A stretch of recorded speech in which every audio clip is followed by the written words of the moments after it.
बहुत समय पहले की बात है। मुकेश नाम का एक मोची था। वो अपनी पत्नी लीना और एक बेटी सपना के साथ रहता था। लीना लोगों के घर के बर्तन मांजने का काम करती थी। उनके घर के पास में ही उमा नाम की एक बूढ़ी औरत रहती थी, जिसका इस दुनिया में कोई नहीं था, तो मुकेश और लीना ही उसका ख्याल रखा करते थे। उमा जॉब पर थी, तो उसे अब पेंशन थी। उसी में उसका गुजारा अच्छे से हो जाता था। एक दिन मुकेश जल्द ही घर आता है और सो जाता है। लीना घर आकर देखती है तो मुकेश सोया हुआ था। लीना उसे उठाने जाती है तो मुकेश बुखार से तप रहा था। वो उसे सरकारी अस्पताल में लेकर गई, लेकिन उपचार के दौरान ही मुकेश इस दुनिया से चल बसे। अब वो और उसकी बेटी सपना दोनों ही घर में रहने लगे। उमा भी उनके साथ रहने आ गई। लीना और सपना उमा का अच्छे से ख्याल रखते थे। दिन गुजरते गए। सपना अब बड़ी हो चुकी थी। लीना काम पर जाती तो सपना घर के सारे काम करती और साथ ही उमा का ख्याल भी रखा करती थी। बेटा, मुझे लगता है अब मेरा समय पास आ गया है। अपना और अपनी माँ का ख्याल रखना। और हाँ, मैं तुम्हें एक बात बताना चाहती हूँ। सपना, इस घर में एक पुराना। बोलते बोलते ही उमा की सांस थम जाती है। सपना को उमा की कोई बात समझ में नहीं आती। उमा के जाने के बाद लीना और सपना दोनों मिलकर उसका अंतिम संस्कार करवाते हैं। अब वो दोनों बहुत ही दुखी थी। पहले मुकेश और अब उमा भी उन्हें छोड़कर इस दुनिया से चल बसी थी। अब लीना सपना की शादी के बारे में सोचने लगी। लीना गरीब तो थी, लेकिन उसकी बेटी सुंदर के साथ साथ पढ़ी लिखी भी थी, तो सपना के लिए अच्छे अच्छे रिश्ते आने लगे थे। लेकिन पैसों पर बात आकर फिसल जाती थी। अब लीना मन ही मन, सपना की शादी की उम्र हो चुकी है, उसके लिए अच्छे अच्छे रिश्ते भी आने लगे हैं, लेकिन हम गरीब हैं, तो अमीर लोग हमसे रिश्ता नहीं करना चाहते। क्या करूं, कुछ समझ में नहीं आ रहा। सपना अपनी माँ को सोच में पड़ा देख। माँ, क्या सोच रही है आप? कुछ नहीं बेटा, तुम्हारी शादी की बात सोच सोच कर दिमाग ने तो काम करना ही बंद कर दिया है। अमीर लड़कों के रिश्ते तो आते हैं, लेकिन सारी बातें पैसों पर आकर रुक जाती है। माँ, तो ऐसे मत सोच। मुझे कोई अमीर लड़का नहीं चाहिए। लड़का सिर्फ पढ़ा लिखा हो और मेहनती हो तो भी चलेगा। जिंदगी बहुत बड़ी है माँ, उसमें मेहनत करो तो जिंदगी जीने इतने पैसे तो कमा ही सकते हैं ना माँ। अपने पास इतने पैसे नहीं है कि हम अच्छे से शादी कर पाए। हमारे पास ज्यादा पैसे नहीं है तो क्या हुआ? तुम्हारे पापा की इच्छा थी कि हम दोनों मिलकर तुम्हारी शादी अच्छे से करेंगे। अब तुम्हारे पापा तो नहीं रहे, लेकिन मैं तुम्हारी शादी बहुत अच्छे से करवाऊंगी और जरूर करवाऊंगी। अब दिवाली आने वाली थी, तो सपना ने घर की सारी साफ सफाई करना शुरू कर दी। सफाई करते समय उसे अलमारी के ऊपर कोने में उमा का कुछ सामान रखा था, जिसमें एक पुराना बक्सा मिलता है। सपना उस बक्से को निकालकर उसे खोलने लगती है, तो उसमें एक छोटी सी संदूक थी।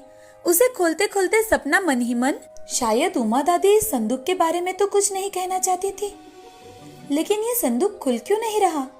इसमें ऐसा क्या हो सकता है? सपना सोच में पड़ जाती है। वो कुछ सोच ही रही थी, तभी लीना अपने काम खत्म कर घर आ जाती है। वो सपना से, सपना, ये क्या है बेटा? ये संदूक तुम्हें कहाँ से मिला और इसमें क्या है? माँ, ये संदूक मुझे अलमारी के ऊपर साफ सफाई करते वक्त मिला।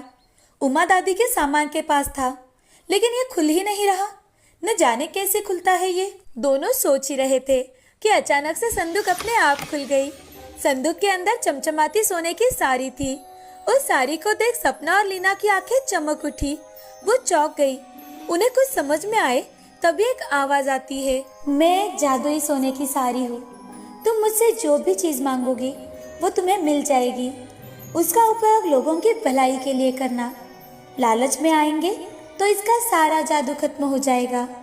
आपकी जो भी तकलीफ हो मुझे बताइए, मैं उसे दूर कर सकती हूँ। अब सपना और लीना एक दूसरे की ओर देखने लगे। उनका नसीब अब पलट चुका था। वो दोनों ये सुनकर बहुत खुश हो जाती है। सपना जो भी चीज उस सोने की साड़ी से मांगती वो उन्हें तुरंत ही मिल जाती थी। धीरे धीरे लीना और सपना के सारे दुख दूर हो जाते हैं। अब उन्होंने रहने के लिए एक नया अच्छा घर बनाया। सपना के लिए अमीर लोगों के रिश्ते आने लगे थे। जादुई सोने की साड़ी आने के कारण हमारी सारी मुश्किलें आसान हो गई है। अब मेरी मन की इच्छा भी पूरी होगी। मैं सपना के लिए अच्छा सा लड़का देखूंगी। कुछ ही दिनों में अच्छा सा लड़का देखकर लीना ने सपना की शादी करवा दी। प्रथम एक सच्चा, मेहनती और ईमानदार लड़का था। शादी के 2-3 साल बीत जाने के बाद सपना ने प्रथम को सारी बातें बता दी। ये सुनकर प्रथम, अरे सपना, ये तो बहुत अच्छी बात है। हम तो इससे बहुत लोगों की मदद कर सकते हैं। अब भगवान की कृपा से हमारे पास कुछ भी कमी नहीं है। इस जादुई सोने की साड़ी से हमें जो भी मिलेगा हम सब गरीबों में बांट देंगे। इतना ही क्यों ना, हम उसके साथ साथ अनाथ बच्चों के लिए ऐसा आश्रम भी बनवा सकते हैं जहाँ उन्हें अपने माँ पिता की कोई कमी न हो। प्रथम की बातें सुनकर सपना और लीना की आंखों में आंसू आ गए। हाँ, हमने गरीबी के दिन देखे हैं, तो वक्त की रोटी कमाने के लिए भी बड़ी मेहनत करनी पड़ती है, लेकिन फिर भी कुछ मिलता है, कुछ नहीं मिलता। मेरे पिताजी की जान भी इसी कारण गई है, और अगर हमारे कारण कोई 2 वक्त की रोटी खा सके, इससे अच्छी बात क्या हो सकती है। उसके बाद से सपना जो कुछ भी जादुई साड़ी से मांगती, वो सब कुछ जरूरतमंद में दे दिया करते थे। लीना, सपना, सपना के सास ससुर और प्रथम हंसी खुशी एक ही घर में एक ही साथ रहने लगे। सपना के सारे सपने पूरे हो चुके थे। उन्होंने अनाथ बच्चों के लिए एक आश्रम बनवाया और उसमें उनके खाने से लेकर पढ़ाई तक की सारी जिम्मेदारियां प्रथम और सपना ने अपने ऊपर उठा ली। इस कहानी से हमें ये सीख मिलती है कि अचानक से सब कुछ मिल जाने के बाद भी हमें हमारे गुजरे दिन याद रखने चाहिए, क्योंकि इंसान के पास जब पैसा आता है तो वो पूरी तरह से घमंड से भर जाता है। अगर हम परिस्थिति की जागरूकता रखें तो हम बहुत ही खुश रह सकते हैं।